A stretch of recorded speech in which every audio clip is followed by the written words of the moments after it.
Tanghali mga lalabs. Ayan, magkakatay ako ng aking alagang manok. Kasi siksikan na po sila. Ayan, naghihimulbol tayo. Ang laki dito ha, ang laki ng manok natin. Madali lang pala tanggalan oh. Malambot lang.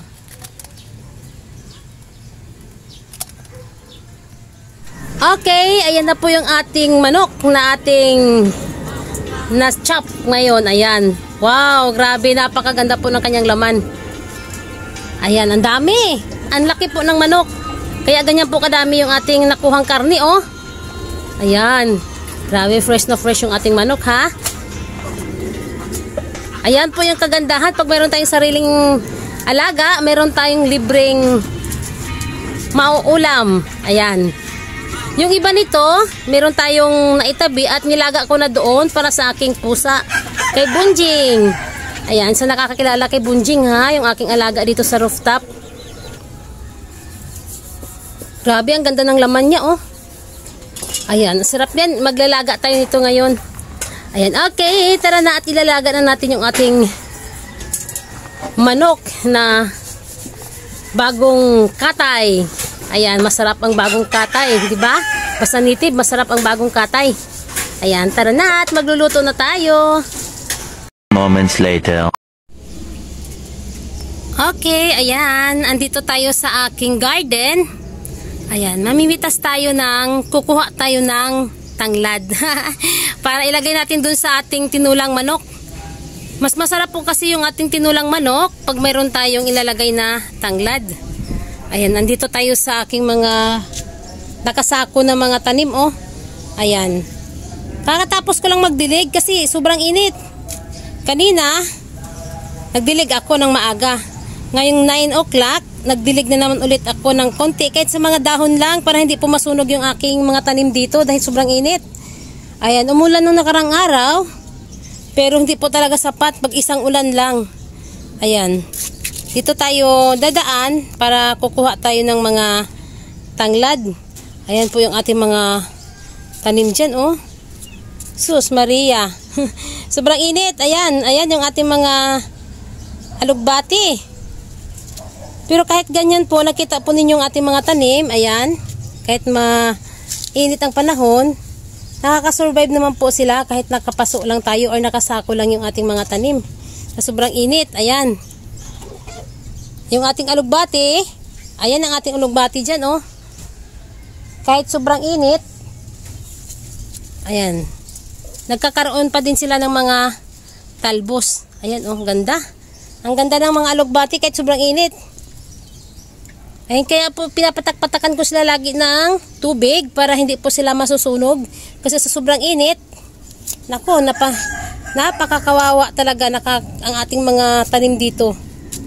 Ayan.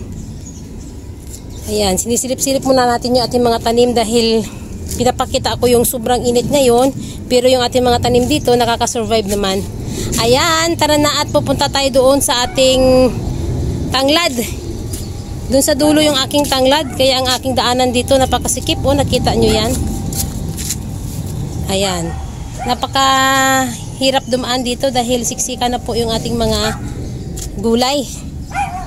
Ayan, tara na at doon tayo pupunta tayo sa ating tanglad. Ayan ang ating mga tanglad, oh. Ayan, hanggang doon yung ating tanglad.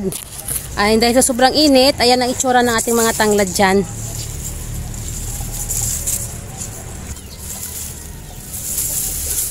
Ayan, ang ating kukuling tanglad. Ayan, daming tanglad. Ayan, ang ating nakuhang tanglad, oh. Ayan, mga tatlong ano lang. Pwedeng-pwede na yan. Okay, at kailangan na natin yung ikot-ikotin para hindi yan matanggal. Diyan tayo expert sa pag-iikot ng tanglad eh. O diba, yan ang ating tanglad oh. Diyan, expert tayo dyan sa paikot-ikot na pagtali ng ating tanglad. Yan, para hindi matanggal, kailangan matibay ang pagkatali. 2,000 years later. Ayan, at igigisa na natin yung ating manok. Ayan, wow. Ayan, hindi po lahat natin niluto. Yung iba, itinabi natin para bukas meron tayong adobuhin. Ito ngayon ay ilalaga natin.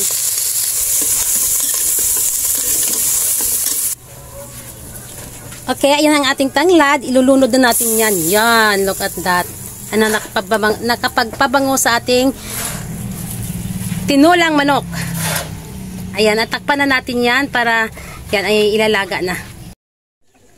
Okay, mga lalabs, nandito na tayo sa ating lutuan ng kahoy. Ayan, ito po yung aking bagong paggawa na lutuan ng kahoy. Ayan, napakaganda po ng pagkagawa, ano? Ayan. Pag maliit lang yung iyong lulutuin sa kaldero na yan dyan. Tapos dito, pwede ka dito mag-ihaw. Ayan, kasi mahilig po ako mag-ihaw ng isda or karne. Ayan, dito, nagpagawa po talaga ako dito sa garden. At saka mahilig po akong maglaga. Katulad yan, meron tayong mga manok na alaga. So, bale, mas masarap po dito maglaga kasi mas mabilis lumambot. At saka, pag nasa kalan tayo, ang bilis lang po maubos yung ating gas.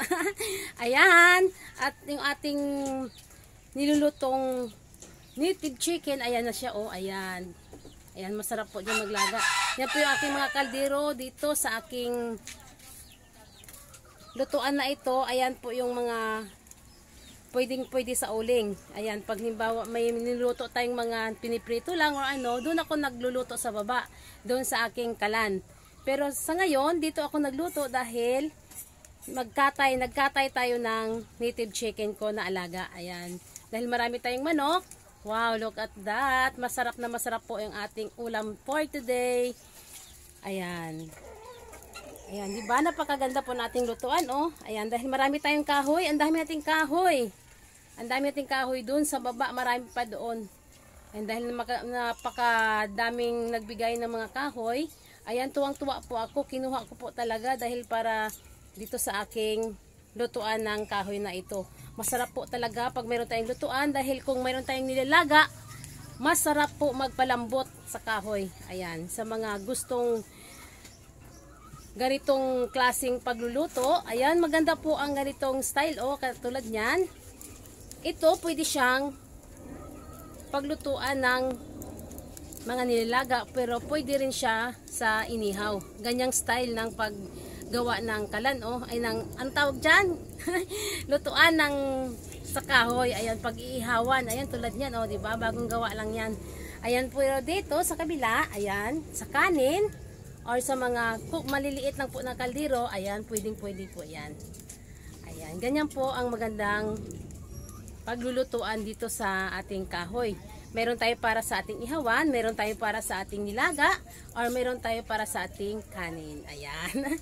Okay, ayan. At naantayin natin yan, lumambot yung ating manok na niluto ngayon. Mamaya, babalik tayo kung siya ay maluluto na. Okay, ayun na po yung ating tinulang manok. O, naglagay na tayo ng dahon sili. Ayan, wow. Ay, namitas tayo doon ng dahon sili at nilagay natin dito sa ating tinula. Ang sarap na nito, sarap ng sabaw nito. Okay, ayan. At luto na yung ating tinulang manok. At tayo'y kakain na. Nagugutom na. Ayan, thank you sa inyong lahat. Sa walang sawang panonood sa aking mga vlog. Please subscribe my channel. Inday Names Rooftop Garden. Bye!